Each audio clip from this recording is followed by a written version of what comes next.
Hello Pioneer, for today's video gagawa ako ng step paano i-report yung mga scammers, lalo na sa paparating na open minute. Panigurado marami yung mga scammers magsisipaglabasan, kaya para ma-aware po tayo, ilagay ko na lang yung link sa post. Pag nakapasok na kayo, pindutin niyo yung need to raise a question, scroll down nyo, tapos piliin nyo yung scam report.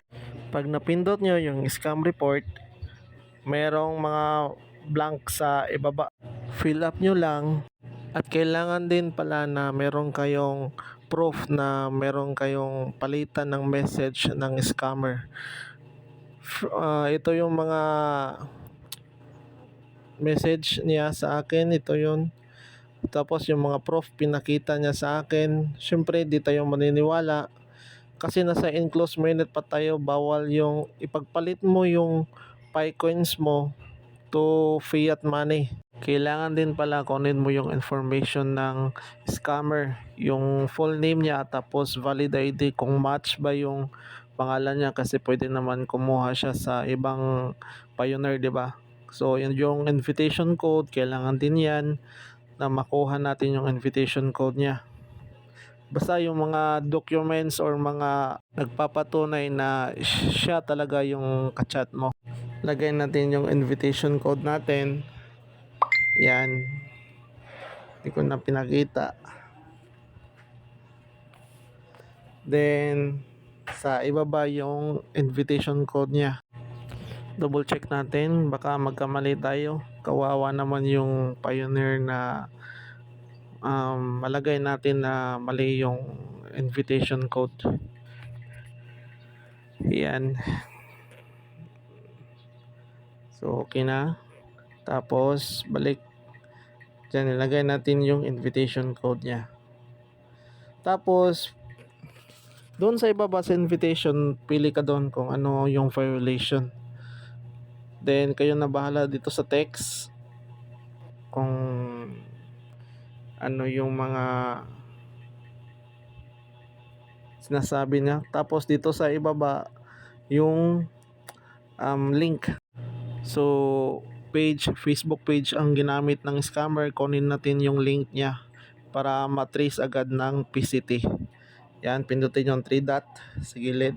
Tapos, copy yung link. Yan. Pero kung phishing site naman, pwede yung kunin yung link ng site. Doon nyo ilagay sa nilagyan ko. Doon sa form. Diyan. Copy nyo. Facebook page yan. Di kasi phishing site eh. Kung phishing site, yung phishing site ilagay doon. Okay? Pagkatapos, sa ibaba naman yung mga screenshot, ilagay natin. Pindutin mo yung browser doon sa pinakababa, yan, browser. Tapos, hanapin natin yung mga screenshot. Pwede din yung information niya, yung sinasabi niya doon. Then, i-upload natin. Kasi marami ng mga scammer, lalo na papalapit na yung open minute sa 2024. Kailangan nating maging wise. Kailangan natin silang ma-report para mawalan na sila. Sayang naman yung mga Pi coins natin. Pinaghirapan natin mamina ng ilang taon, tapos nanakawin lang sa atin. Yung iba nakikita ko nawawala na yung mga balance nila. Kawawa naman. Kaya gagawa natin ng paraan yan para maubos sila, para hindi na makapag-scam ng ibang Pioneer. Okay? So, I hope na nagustuhan nyo yung video.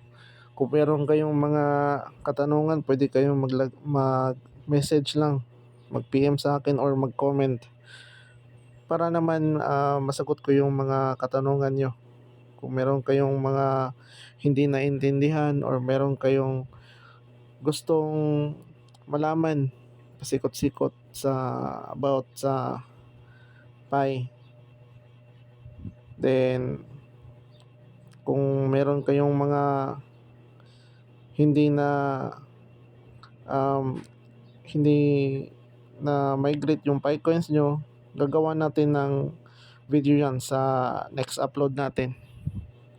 I try my best na makuha natin yung tatlong criteria ng PyCore team. I hope na magkikita pa rin tayo sa next video. Once again, like and share my video para makapag-upload tayo ng mga bago.